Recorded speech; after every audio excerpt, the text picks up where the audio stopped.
Okay, Mrs. Birch here again for vlog number 4, and we're going to do a little cross-curricular project here, which is a little bit more than gardening. I've been in the garden and I've picked some flowers and leaves, and we're going to do something called Hape Zome, or flower pounding, with our flowers and leaves. It's a cross-curricular project because it will involve pounding or pressing or hitting the leaves and flowers to form a lovely artwork. We're going to make it symmetrical, so there's a bit of maths in there, and for the science you might like to actually try and identify some of the leaves and flowers that you are going to pick from your garden or your neighbourhood. So this is how it goes.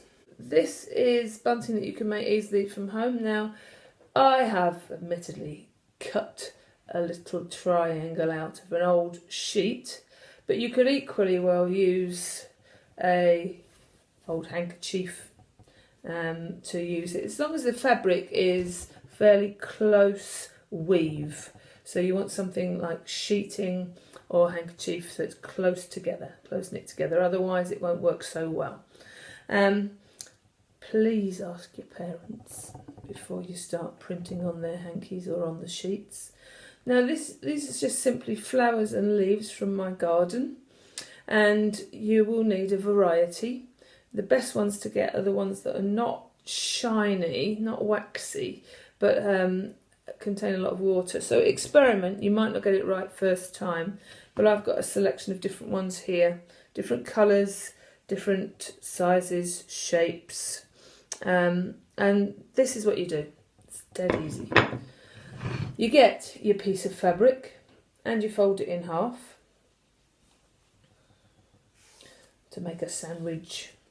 And you're going to put your leaves and your flowers in between the two layers like this. In between the two layers. Like that. And you're going to put them down flat on, if you've got an old chopping board, I'm using an old shelf that we don't use anymore, like this, an old wooden shelf. It's got to be something hard, not a plastic chopping board that will have some give in it. It needs to be something hard.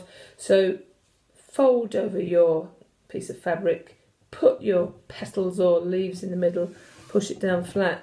And this is the tricky bit, you've got to watch your fingers. Kids, if you're doing this, make sure you do it with your parents present. You get a hammer, preferably a smaller one than this, but I didn't have a smaller one than this. And then you hit where those various petals and leaves are. Make sure you go all around the edges, around the periphery, around the margins of the leaves. You get the idea, and then when you open it up you should have 2 of everything, with the actual thing on one side and the print on the other. Now I haven't hit them for long enough, but if you do it hard enough and all around the edges you'll get a much better print like the one I showed you there. So when you've done that, you can get a drinking straw,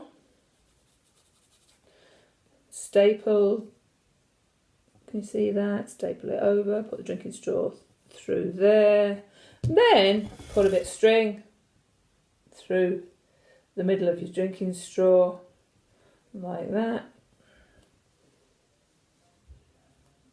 Not going to come out the end, where are you? There it is.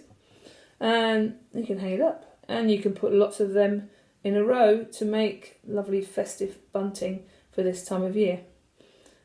Another word of caution, don't pick all the flowers out of your garden. If there's only one of them left of that colour, leave it. But if there's lots, ask your grown-ups whether you can just take 1 or 2 of them to do some printing with.